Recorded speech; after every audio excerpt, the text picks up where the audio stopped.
Buenas tardes, hermanos. Os voy a enseñar la segunda clase de nuestra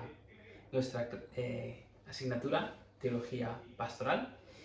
Y en esta mañana aquí, o tarde donde ustedes estén, o noche tal vez, quiero hablar un poco sobre el llamado pastoral. El llamado pastoral. He escuchado muchas historias curiosas, entretenidas y peligrosas sobre el llamado pastoral. Muchas personas se han puesto detrás de un púlpito, se han apropiado de una iglesia de formas realmente particulares. Una de mis historias favoritas sobre el llamado al ministerio la leí hace poco en un libro de texto sobre la historia de los bautistas.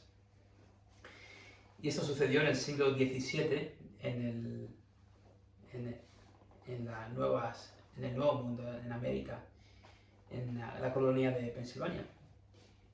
Dice que el primer pastor de esta colonia fue un joven vagabundo que solo la providencia de Dios hubiera podido proveer.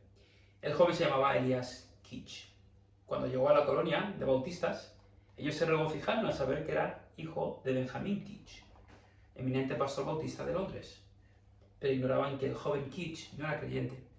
Elías, que necesitaba alimento y ropa, andaba con collarín y vestido como clérigo. Por eso los bautistas le invitaron a predicar en su reunión. Él había aprendido de memoria varios sermones de su padre. Predicó uno y en medio de su propio sermón sintió la enormidad de su ofensa. Cayó de rodillas y confesó su farsa a la iglesia. Los oyentes pensaban que se había enfermado, pero en realidad fue genuinamente convertido. Luego le perdonaron y un tal Dungan lo bautizó. Reconociendo sus dones naturales, lo invitaron a ser pastor.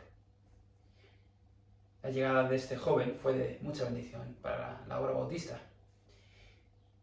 Lamentablemente, no todos los casos como este acaban terminando en buen puerto. De nuevo, muchas personas que afirman tener el llamado al ministerio pastoral realmente no son llamadas. Muchas veces, inclusive, buenos hombres en nuestras iglesias que inclusive tienen los requisitos del pastor, no tienen el llamado y por lo tanto no permanecen mucho tiempo en el ministerio pastoral. Ellos sufren, las iglesias sufren, sus familias sufren. Por eso es tan importante tener un entendimiento bíblico de qué es este llamado pastoral, cómo se puede confirmar a través de las Escrituras que efectivamente el Señor me ha llamado al ministerio. Como hemos visto en esta historia, sí, el Señor usa situaciones providenciales, relaciones, para ir poniéndose en el ministerio, pero no, como he dicho, no todas las historias como esta tan peculiar acaban bien. Y si no tenemos una percepción bíblica sobre lo que es el llamado pastoral, ordenaremos a las personas equivocadas y por ende las iglesias sufrirán. Entonces, cuando te preguntan qué es el llamado pastoral, qué es el llamado al ministerio, cómo se ve, cómo se mide, cómo se percibe, cómo se puede juzgar, tenemos que ir a las Escrituras. Y yo comenzaría pues diciendo que puedes saberlo. Me encanta como Pablo en la carta de Romanos dice: Pablo, siervo de Jesucristo, llamado a ser apóstol, apartado para el Evangelio de Dios. Pablo podía decir con autoridad: apartado para el Evangelio de Dios, llamado a ser apóstol. Pablo podía decir con total seguridad.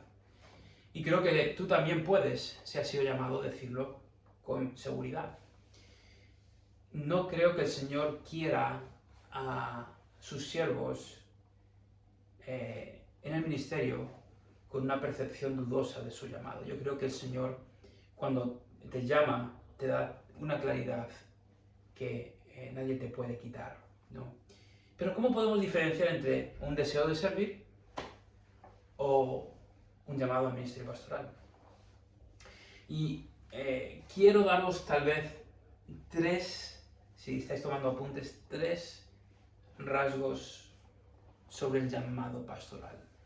3 rasgos sobre el llamado pastoral. 3 referencias que podéis usar si un joven de vuestra iglesia os pregunta: ¿he sido llamado? ¿Cómo los puedo saber?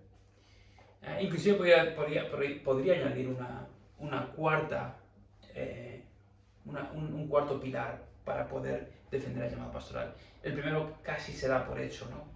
Y hablaremos más de esto en otra clase, pero los requisitos.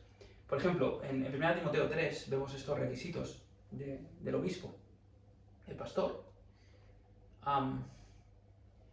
Y ese es el primer filtro. Ese es el primer filtro. Cuando alguien viene a mí y me pregunta: ¿he sido llamado? Ese es el primer filtro que yo tengo que considerar cuando considero mi propio llamado. ¿Tengo los requisitos? Si viene a mí una hermana de la iglesia y me dice: pastor, creo que he sido llamado al ministerio, automáticamente puedo decirla: no ha sido llamada al ministerio. ¿Por qué? Porque ya no cumple los requisitos, no es un hombre. Si viene a mí un hermano que no sabe guiar bien su casa, fácilmente podemos decir: no, hermano, si no puedes guiar tu casa, no puedes guiar la iglesia del Señor. En esos casos es mucho más sencillo, pero es importante de todas formas hablar de ello. El primer filtro son los requisitos. Pero además de eso, hay más filtros. El siguiente que yo daría, que no se da tanto por hechos, se encuentra también en 1 Timoteo 3. Si queréis venir ahí con vuestras Biblias, lo leemos. En 1 Timoteo 3, algo muy simple, pero muy importante. Versículo 1. Palabra fiel. Si alguno anhela obispado, buena obra desea. Es decir, lo primero que hay que medir, que hay que percibir es: ¿tengo el deseo? ¿Tengo el deseo? ¿Hay en mí un deseo por pastorear? Ahora, esto es muy importante. Si has sido llamado al ministerio pastoral, tienes que entender a qué estás siendo llamado. Ser pastor no es simplemente tener una audiencia y predicar un sermón.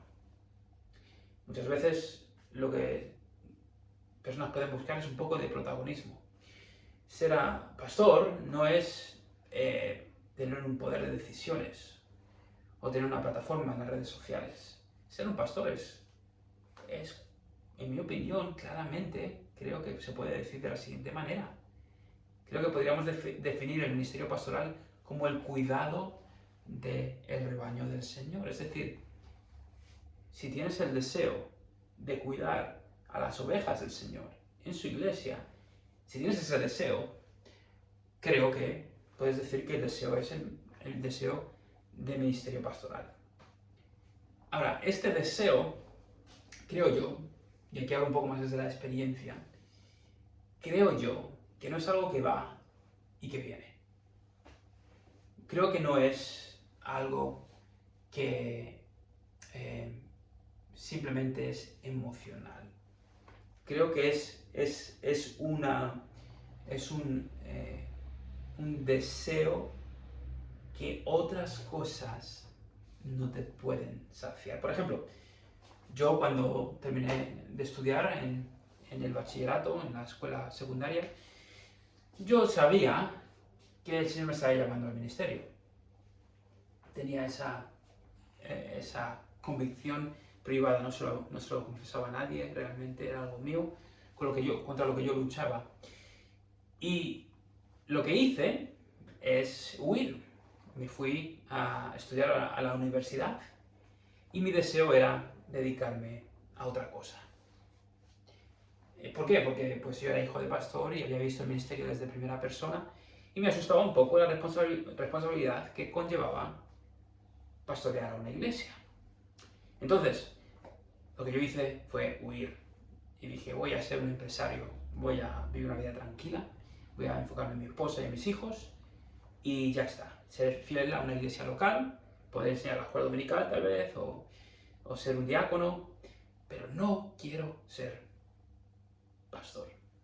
Pero a la vez sí quiero ser pastor. Tenía esa lucha. Y lo que encontré en mi propia vida era que cualquier otra opción